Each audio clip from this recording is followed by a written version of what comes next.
পরম প্রেমময় পরমদয়াল শ্রী শ্রী ঠাকুরের রাঙারাতুল চরণে, পরমারাধ্যা জগজ্জননীর রাঙারাতুল চরণে, পরম পূজ্য পাদ শ্রী শ্রী বরদার রাঙারাতুল চরণে, বর্তমান আচার্যদেবের রাঙারাতুল চরণে তথা অবিনবাবুর রাঙারাতুল চরণে অসংখ্য কোটি প্রণাম নিবেদন করি। আজ অনলাইনে যুক্ত অমৃত পথযাত্রী দাদা ও মায়েদের যথাযোগ্য স্থানে আমার রাজয় গুরু ও প্রণাম জানাই। পরম প্রেমময় পরমদয়াল শ্রী শ্রী ঠাকুর বর্তমান যুগের এক বিস্ময়। বর্তমান যুগ কলিযুগ, কলি অর্থে পাপ। পাপের যুগে এলেন পূর্ণ ব্রহ্ম নারায়ণ।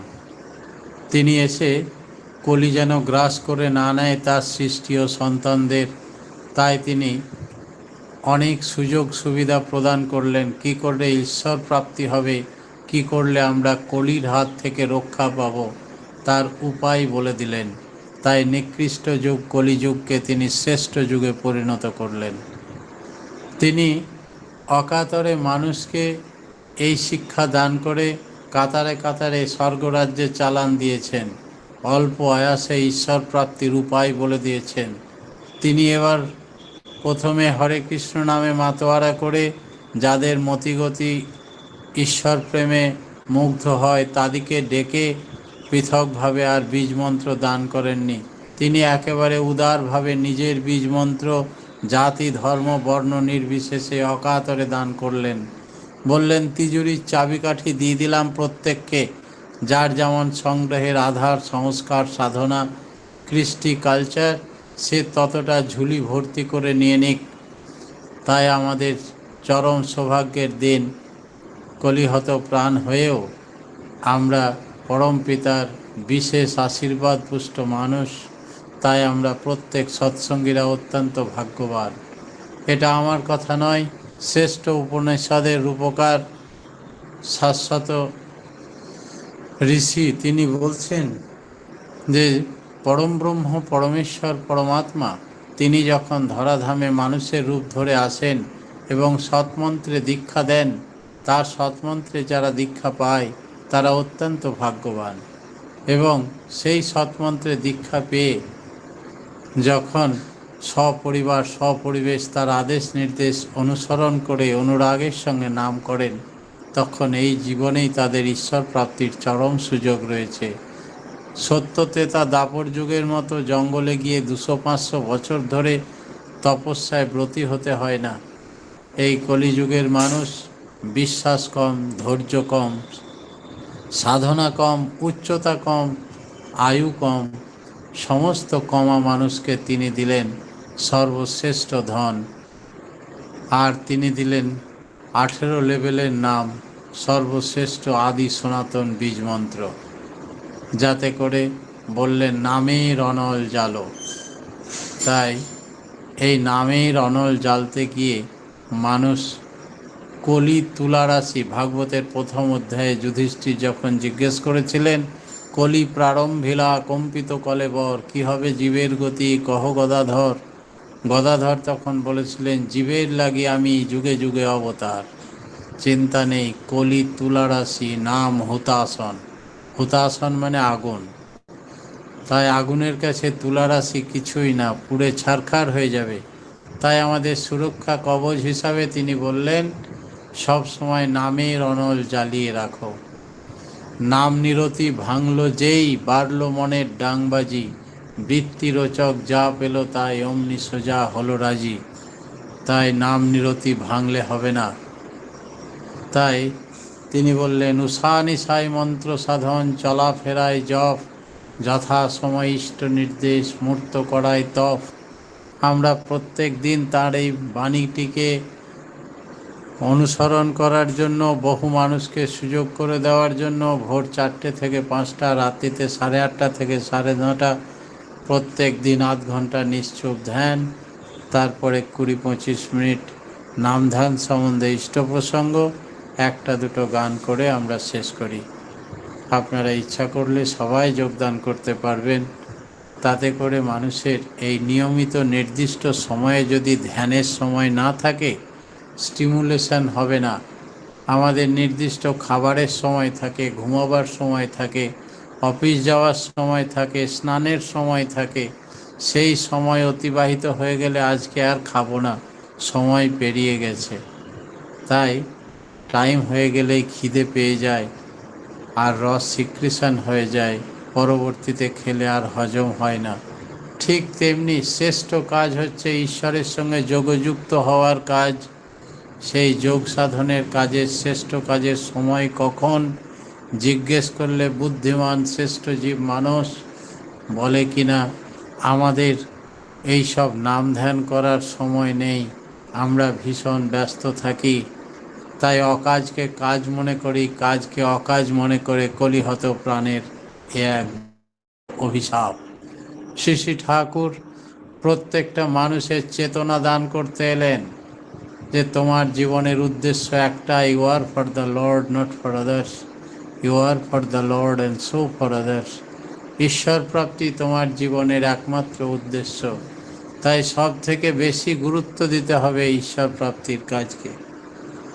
তিনি আমাদের মাত্র কয়েকটি ছকে বেঁধে দিলেন, যজন যাজন ইষ্টভৃতি সস্তায়নী সদাচার। ঠাকুরকে জিজ্ঞেস করা হলো যে আপনি এই কম্পিটিশনের যুগ, এখানে লোকে ইংলিশ মিডিয়ামে পড়াচ্ছে, দেশে বিদেশে এডুকেশন নিতে পাঠাচ্ছে ছেলে মেয়েদের, যেন তারা নিজের পায়ে দাঁড়াতে পারে, আয় রুজি রোজগার করতে পারে, সমাজে প্রতিষ্ঠা লাভ করতে পারে। এই বিষয়ে আপনার কি কথা বলুন। শ্রী শ্রী ঠাকুর বললেন, ওই যজন যাজন ইষ্টভৃতি করলেই এই কম্পিটিশনের যুগে দেখবে যারা সস্তায়নী সদাচার করে তারা পাড়া প্রতিবেশী আত্মীয় স্বজন বন্ধু বান্ধব সকলের থেকে অনেক উন্নত, সব দিক দিয়ে সুখী আছে। তাদের হিংসা করবে অন্যান্য লোকেরা যে তারা কিছু না করে এত ভালো আছে, সুখী আছে, আনন্দ আছে, কি করে? সব দিক দিয়ে উন্নত হবে, শারীরিক মানসিক আর্থিক নৈতিক দৈহিক চারিত্রিক সার্বিক কল্যাণ হবে তাদের। বাস্তবে আমরা তাই দেখছি এখন যে এর জন্য ইংলিশ মিডিয়ামেও পড়তে হবে না, অনেক টাকা খরচা করতে হবে না, বিদেশে গিয়ে এডুকেশন নিতে হবে না, বাড়ির স্বভাব সুষ্ঠু নইলে শিষ্ট জীবন হয়ই না। তাই চারিত্রিক গঠনের জন্য চারা গাছেই বেড়া দিতে হয়, রামকৃষ্ণ ঠাকুর বললেন, তবে সেই চারা গাছ একদিন বড় হয়ে হাতি বেঁধে রাখা যায়, তখন তাকে ফেলতে পারে না। তাই ছোটবেলা থেকে 12 বছর বয়সে দীক্ষা, যজন যাজন ইষ্টভৃতি, তারপরে সস্তায়নী সদাচারের গণ্ডিতে আবদ্ধ করলেই সে সমাজে সব থেকে সুখী মানুষ হতে পারবে। শ্রী শ্রী ঠাকুর ইষ্টভৃতির উপরে এই কলিহত প্রাণের একমাত্র ঈপ্সিত হচ্ছে টাকা, অর্থ। অর্থের জন্য একটা মানুষ আর একটা মানুষকে খুন করে দেয়, আর ঠাকুর সেই অর্থ নিয়ে নিতে চাইলেন কেন আমাদের কাছ থেকে? এই সম্বন্ধে শ্রী শ্রী রবীন্দ্রনাথ ঠাকুর, বিশ্বকবি রবীন্দ্রনাথ ঠাকুর কি বলছেন?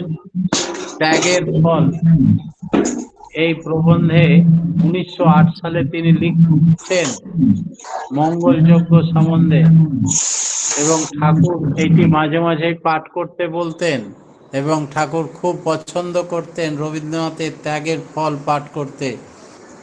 তাই আমি একবার শোনাচ্ছি আপনাদের।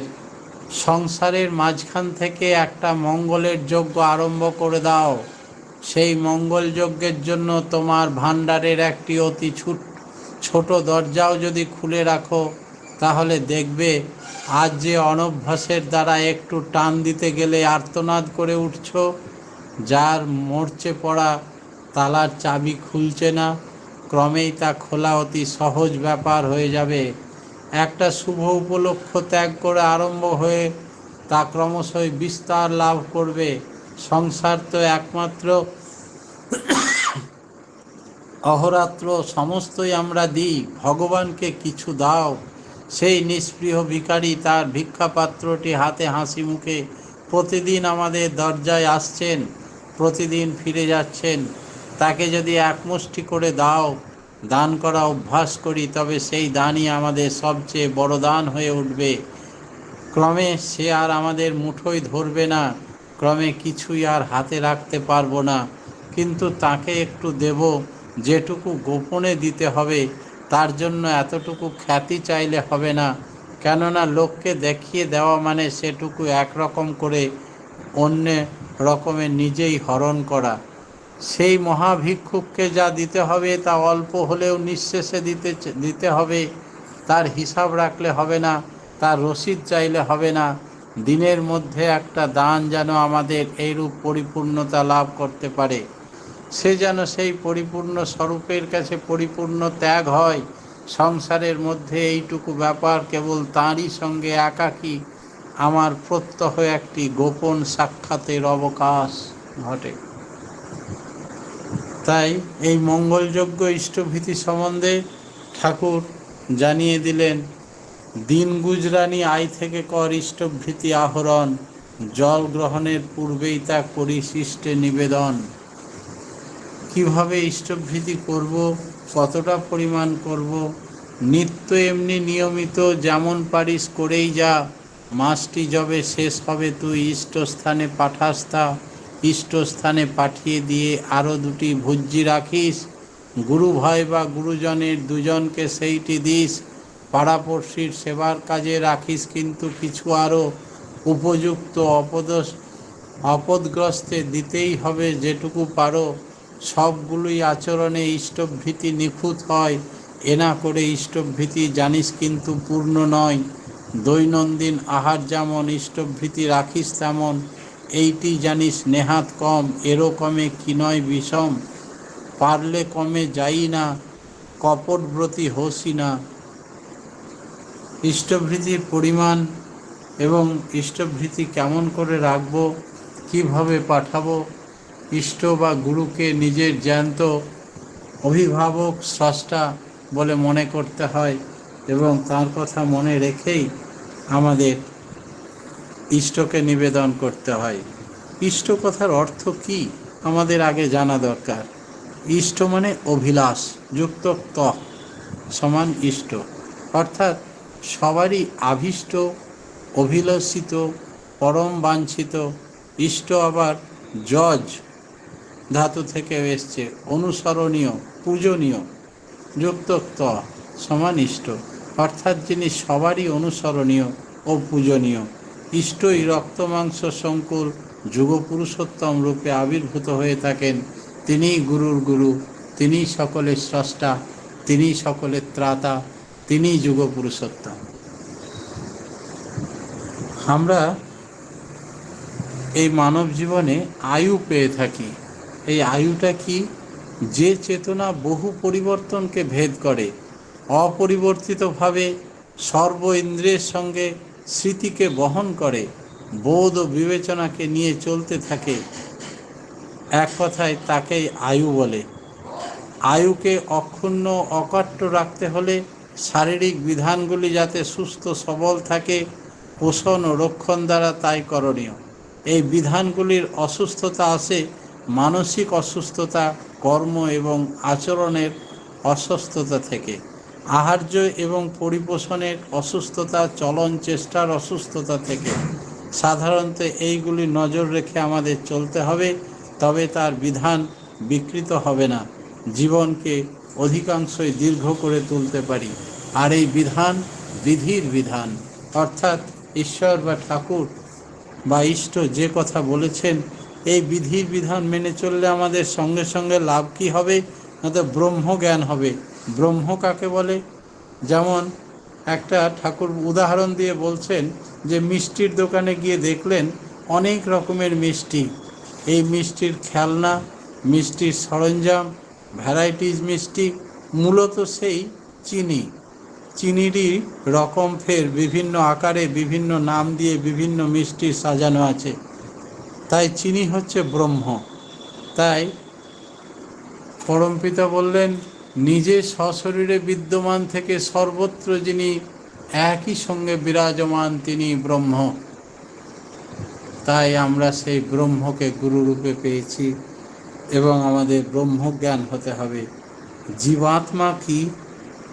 এই পরমাত্মা যিনি তার নানা আকারে পরিবর্তিত হয়ে অপরিবর্তনীয়ভাবে নিবৃষ্ট হয়ে তাই আছেন, তাই থাকবেন, সেই অকারিত বস্তু বা জীব যা যিনি স্মৃতি ও চেতনাকে বহন করেন, স্থান ও কালের ভিতর দিয়ে প্রগতির দিয়ে পরিবর্তিত করতে থাকেন, তিনি আমাদের জীবাত্মা। শরীর, মন, প্রাণ যা কিছু সবটাই জীবাত্মা। পরমাত্মা যা যা নিয়ে জীব ভাবে তার সবটাই তিনি একাই তার স্রষ্টা, সকলের স্রষ্টা। তাই জীবাত্মা জীবের সুখে সুখী হয়, জীবের দুঃখে দুঃখী হয়।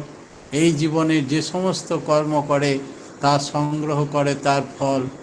কোনো বস্তু নিয়ে যেতে পারে না সে, কিন্তু কর্মফল ও সংস্কার, বৃত্তি প্রবৃত্তি বহন করে নিয়ে গিয়ে সে নতুন দেহ ধারণ করে। তার মৃত্যু নেই, আর তার সেই দিনই লয় হবে যেদিন তার চেতনা হবে এই জীবনের উদ্দেশ্য পরমাত্মার সঙ্গে মিলন।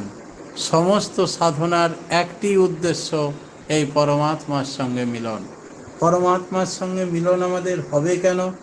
না তো পরমাত্মার সঙ্গে মিলন হতে বাধ্য, কারণ আমরা পরমাত্মাকে ছেড়ে নই।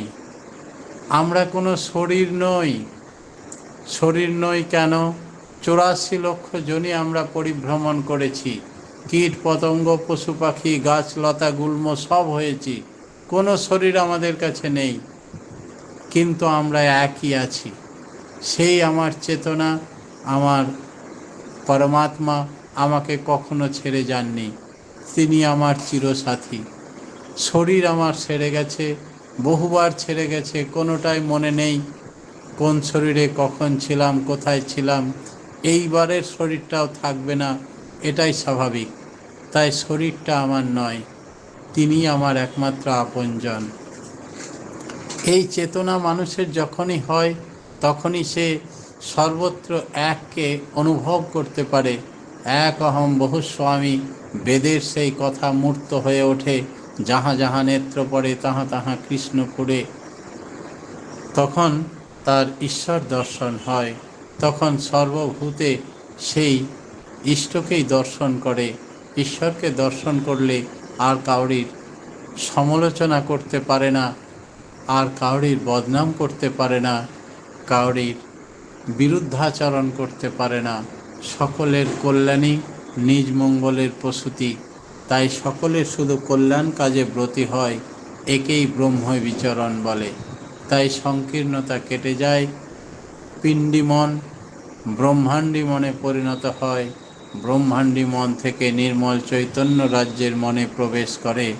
ঠাকুর তাই ম্যান মেকিং এডুকেশন সৎসঙ্গের এই শিক্ষার কথাই বলেছেন। প্রত্যেকটি মানুষ এই শিক্ষায় শিক্ষিত হয়ে উঠুক। আমরা প্রত্যেকেই এই জীবনেই ঈশ্বর প্রাপ্তির চরম সুযোগ রয়েছে, ঠাকুরে কথা বলছেন। কারণ ভগবান জীবকে মানব শরীর দিয়েছেন নিজের কল্যাণ সাধনের জন্য। তাই মানবজনিতে প্রকৃতপক্ষে সাধনজনী বলা হয়। সাধনজনী মানুষ মাত্র এই কল্যাণ সাধনের জন্যই জন্মেছে। জন্ম মৃত্যুর বন্ধন থেকে সে মুক্ত হতে পারে। কেন? সে জন্ম থেকেই মুক্ত। সে সঙ্গে বহুবার জন্মেছিল, বহু শরীর লাভ করেছিল, বহু আত্মীয় স্বজন স্ত্রী পুত্র পরিবার বাড়িঘর সম্পদ সম্পত্তি পেয়েছিল। সমস্তকে ছেড়ে সে মুক্ত হিসাবে এসে আবার নতুন শরীর ধারণ করতে পেরেছে। তাই সে জন্ম থেকেই মুক্ত। সে ভুলে যায় মায়ার আচ্ছাদনে, আবার নতুন করে বাসা তৈরি করে, সম্পর্ক তৈরি করে, তাদের জন্য কান্নাকাটি করে, তাদের জন্য যথা সর্বস্ব ব্যয় করে, দিনপাত করে, পরিশ্রম করে। আর ঈশ্বরকেই ভুলে যায়। যার দয়ায় লভেছি জনম, সকলই পেয়েছি আমি, তাকে ভুলে যায়। যখন সে দুর্দশাগ্রস্ত হয়, শরীর জীর্ণ হয়ে যায়, শরীর ত্যাগ করে, তখন তার চেতনা ফিরে আসে। তার ডাক এলে, পরমপিতার ডাক এলে সব ছেড়ে তাকে চলে যেতে হয়। সমস্ত কর্তব্য, কর্ম, টান, ভালোবাসার বন্ধন, সমস্ত অর্থ, বস্তু জগতের যাবতীয় কিছু সব ত্যাগ করে এক নিমেষে চলে যেতে পারে। তাই সে মুক্ত। ভগবান শ্রীকৃষ্ণ গীতায় এ কথাই বলছেন যে পরমাত্মা ছাড়া তার আপনজন আর কেউ নেই এই জগৎ সংসারে। আর মানুষের জন্মগত সেই অধিকার আমরা জানি। বেদে বলছে যে তিনি এক এবং অদ্বিতীয়। আমরা প্রত্যেকটি তার সৃষ্টি শ্রেষ্ঠ জীব মানুষ, প্রত্যেকে এক এবং অদ্বিতীয়। অর্থাৎ আমাদের একের মতো আর দ্বিতীয় কেউ নেই। প্রত্যেকের চাল চলন, কথাবার্তা, আচার আচরণ, চেহারা প্রবৃত্তি সব এক। এর দ্বিতীয়টা ডেটও আর একটা কোনো মিল নেই।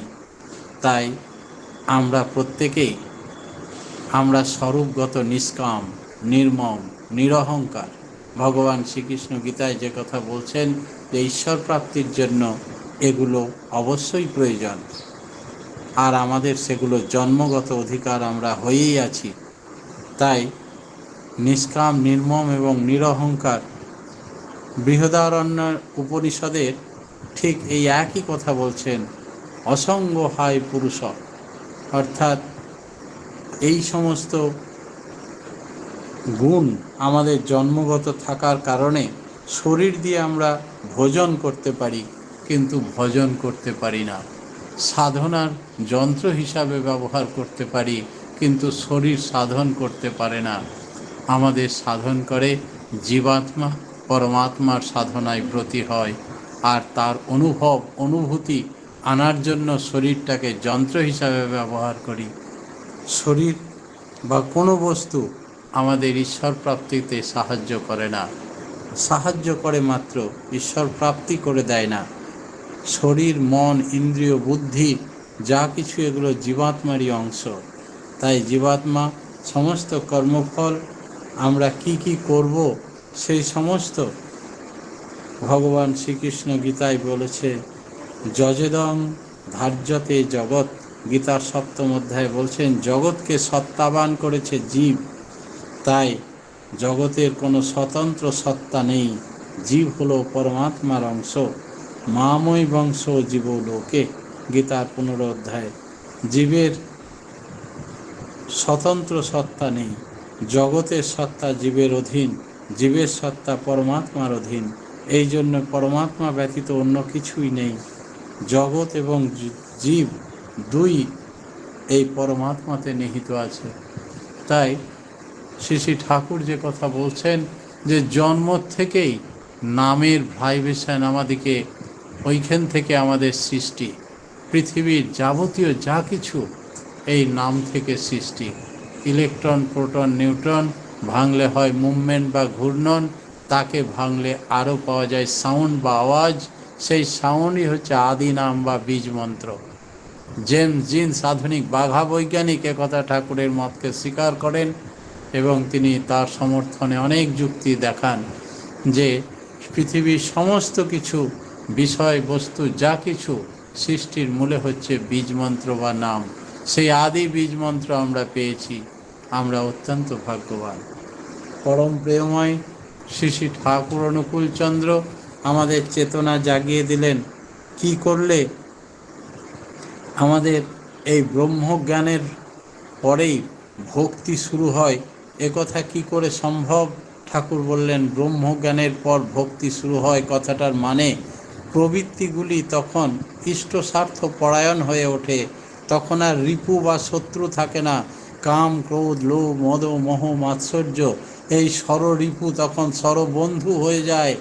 আমার সঙ্গে আমার ইষ্টের পূজা করে, আমার সাধন কাজে সাহায্য করে, ঈশ্বর প্রাপ্তিতে, পরমাত্মা প্রাপ্তিতে সাহায্য করে। পরমাত্মা প্রাপ্তি এত সহজ কি করে? আমার ভেতরেই তিনি আছেন, আমার বাইরে তিনি আছেন, সর্বত্র তিনি। আপনি প্রভু সৃষ্টি বাঁধন পড়ে বাঁধা সবার কাছে, তাই তিনি সর্বত্র বিরাজমান। তাই আমার ঈশ্বর প্রাপ্তি বা পরমাত্মা প্রাপ্তি অত্যন্ত সহজ। সেই পরমাত্মাকে আমরা গুরুরূপে পেয়েছি এই জীবনে। সৎসঙ্গীদের পরমাত্মা প্রাপ্তি অল্প সাধনাতেই সম্ভব হয়। মানুষ তখন ভক্তির অধিকারী হয়ে ওঠে, তখন পিণ্ডি মন ব্রহ্মাণ্ডী মনে প্রবেশ করে, উচ্চতরের লোকে এগিয়ে যায়। তাই ত্রিকুটি থেকেই ভক্তি শুরু হয়, আর এই ত্রিকুটি থেকে ভক্তি শুরু হলেই তখন মানুষ সাধন পথে এগিয়ে যেতে পারে, আর দয়াল দেশে প্রবেশের পথ খুলে যায়। যে আদি ভৌতিক এবং আধ্যাত্মিক, এবং এই আদি ভৌতিক এবং আধ্যাত্মিকের সঙ্গে সার্থকভাবে বিন্যস্ত হতে থাকে। আদি ভৌতিক যত উন্নতি লাভ করে, শ্রেয়ার্থে নিজেকে বিন্যস্ত করে সার্থক করে তোলে জীবন মানুষ, তখন আধ্যাত্মিকতার পথে সে অগ্রসর হতে থাকে। ব্রহ্মাণ্ডী দেশে প্রবেশ করে দুটি আলাদা আলাদা নিয়ন্ত্রণ নয়, ওই একই ব্রহ্মাণ্ডী থেকে নির্মল চৈতন্য রাজ্যের দরজা খুলে যায়। ব্রহ্মজ্ঞানী সার্থক জীবন লাভ করে, ইষ্টার্থ পরায়ণ হয়ে ওঠে এবং একীভূত হয়ে যায়, দয়াল দেশে প্রবেশ করতে পারে। দয়াল দেশে প্রবেশ করে যে নাম ধ্যান চালায়, সে সশরীরে স্বর্গবাসের অনুভব করে। অনামী পুরুষ এবং সৎনামের মধ্যে তফাৎ কি? শ্রী ঠাকুর বললেন, অনামী পুরুষ এবং রাধাস্বামীর মধ্যে কোনো তফাৎ নেই, তিনিই অনামী পুরুষ। তাই স্পন্দনের মরকজ মাত্র। আর অনামী নাম বিদ্যুতের মতো কোনো শব্দ করে না। ইলেকট্রিককে যেমন অনুভব করা যায় মাত্র, রেডিও, টেলিগ্রাম, অন্যান্য ক্ষেত্রে টেলিফোনে শব্দ হয়, কিন্তু অনামী পুরুষ হল সর্বোচ্চ ধামের অধিষ্ঠাতা দেবতা। আগম, অলক, অনামী আলাদা আলাদা বলা হয়, কিন্তু বাস্তবে সত্যলোকের বিভিন্ন প্রকাশ এর রকমারি আছে। তিনটে কুল পাওয়া যায় না, এটা হচ্ছে অমাং মানস গোচরম, অনুভূতির দ্বারা উপলব্ধি করা যায় মাত্র। এই এক অনামী নামের মধ্যে লুকিয়ে রয়েছে সমস্ত বীজমন্ত্র, তাই একে বলা হয় আদি নাম, সনাতন নাম। যেমন ওম, ক্লিং, হ্রিং, শ্রিং, সমস্ত বীজমন্ত্র এই এক নামের মধ্যে নিহিত আছে। যারা ত্রিকুটি পার হয়ে গেছেন তারা সবসময় সশরীরে স্বর্গবাস করতে পারেন, অর্থাৎ এই নামের মাধ্যমে মানুষের ঈশ্বর উপলব্ধি হয়, এই পরমাত্মাকে উপলব্ধি হয়। আর এটা কি করে করা যায়? ঠাকুর বললেন, নামের অনল জ্বালো, সব সময় নাম জ্বালিয়ে রাখতে বললেন। আমরা সমস্ত সময় যদি ভগবানের উপাসনা করি, নাম করি, পরমাত্মাকে এই জীবনেই দর্শন করি, অনুভব করি, আমাদের এই জীবনে ঈশ্বর প্রাপ্তি সম্ভব। ঠাকুর এটা খুব সহজভাবে জানিয়ে দিয়েছেন। এবার তিনি সাধুর সংখ্যা পাননি। ঠাকুরকে প্রশ্ন করা হয়েছে যে অনেক অসাধু ব্যক্তি আপনার আশ্রয়ে এসছে এবং তারা অনেক কুকর্ম করে থাকে, তবুও কি তাদের আপনি আশ্রয় দেন, প্রশ্রয় দেন কেন? শ্রী ঠাকুর বললেন, আমার নজরে বিশ্বপিতার সৃষ্টি কোনো সন্তান সকলেই অমৃতস্য পুত্রা, অমৃতস্য পুত্রী, তাদের অমৃতের গুণ। পিতা যেহেতু বিশ্বপিতা, তার সমস্ত গুণ ছেলে মেয়েদের মধ্যে বিদ্যমান, তাই দেবভাবটাকে তার জাগিয়ে দিলে ঈশ্বর প্রাপ্তি সম্ভব। তাই যাজনের মাধ্যমে তাদের জাগিয়ে তোলো। প্রবৃত্তির যদি খপ্পরে পড়ে বা পরিবেশের কোনো কারণে সে কোনো কুকর্ম করেই থাকে, সেটা তার আসল সত্তার অংশ নয়। সত্তা সচ্চিদানন্দময়, সেটা তার ইনভাইটি গেস্ট, তাকে ইচ্ছা করলেই তাড়িয়ে দেওয়া যায়। তাই সমস্ত মানুষকে তিনি আশ্রয় দিয়েছেন, প্রশ্রয় দিয়েছেন, আর জানিয়ে দিয়েছেন প্রত্যেকের পক্ষেই সমস্ত অবগুণ থাকা সত্ত্বেও ঈশ্বর প্রাপ্তি সম্ভব। একদিন প্রফুল্ল দাসদা বলছিলেন যে এই জীবনেই আমার শেষ জীবন যেন হয়, ঠাকুর তাই আশীর্বাদ করলেন, কিন্তু আমার যে এখনও প্রবৃত্তি, রাগ, অভিমান, দুঃখ কিছুই তো গেল না। শ্রী ঠাকুর বললেন, কলকাতার গঙ্গা দেখেছিস? বলে, আগে দেখেছি। গঙ্গার জলের উপর দিয়ে কি ভেসে যায় রে? বলে, মরা মানুষের দেহ, পশুর দেহ, অনেক কচুরিপানা, নোংরা আবর্জনা, কত কি। বলে, কোথায় যায়? বলে, সমুদ্রে। কি করে যায়? বলে, ওই স্রোতের টানে। ঠিক তাই, তোমাদের যাই প্রবৃত্তি থাক না কেন, যদি ইষ্টের প্রতি অটুট টান থাকে, সব কিছু নিয়ে ব্রহ্মসাগরে লীন হয়ে যাবে এই জীবনেই। নেই কোনো চিন্তা নেই, কোনো ভয় নেই। তিনি সব সময় মা ভয় দিয়েছেন প্রত্যেককে, ছোটকে বড়, বড়কে আরও বড় করে তোলার নামই বিইং অ্যান্ড বিকামিং অফ এক্সিস্টেন্সিস ধর্ম। নতুন ডেফিনেশন দিয়ে তিনি কলিহত প্রাণকে সকলকে আশ্রয় প্রশ্রয় দিয়ে সকলকে স্বর্গের রাজ্যে পৌঁছে দিতে চেয়েছেন। তিনি বলেছেন, তোমরা প্রত্যেকেই এই ওকালতি করো। উকিলরা যেমন ক্ষতিগ্রস্ত ভ্রষ্ট মানুষদের হয়ে সওয়াল করে, তাদের মনের প্রাণের কথা শোনে, সমাজে যেখানে কেউ মেশে না তারা একান্তে তাদের সঙ্গে মেশে আর তাদের হয়ে সওয়াল করে, বেকসুর খালাস করে সম্মান হারানো সম্মানকে ফিরিয়ে দেয়। ঈশ্বর তাদের উপর সন্তুষ্ট হন। তোমরাও তাই করবে, আমিও তাই করি। বিশ্বপিতার দরবারে তোমরা সবাই ওকালতি করো। যত অপাঙ্ক্তেয় অবাঞ্ছিত মানুষ, অবহেলিত মানুষ আছে, সবাইকে সংগ্রহ করে নিয়ে এসে পাপ মুক্ত করে দেব মানুষে পরিণত করো, ব্রাহ্মী মানুষে পরিণত করো, নির্মল চৈতন্য রাজ্যে সাপ্লাই করে দাও, আর ইহজীবন থেকে বেকসুর খালাস করে দাও, স্বর্গরাজ্যে ঠাঁই হোক। এই আমার একান্ত প্রার্থনা তোমাদের প্রতি। এই বলতেন শ্রী শ্রী ঠাকুর, আমার পরম প্রেমময় শ্রী শ্রী ঠাকুরের রাঙারাতুল চরণে। প্রত্যেকের সার্বিক মঙ্গল প্রার্থনা জানিয়ে আমার ক্ষুদ্র বক্তব্য আমি এখানেই শেষ করলাম। জয় গুরু।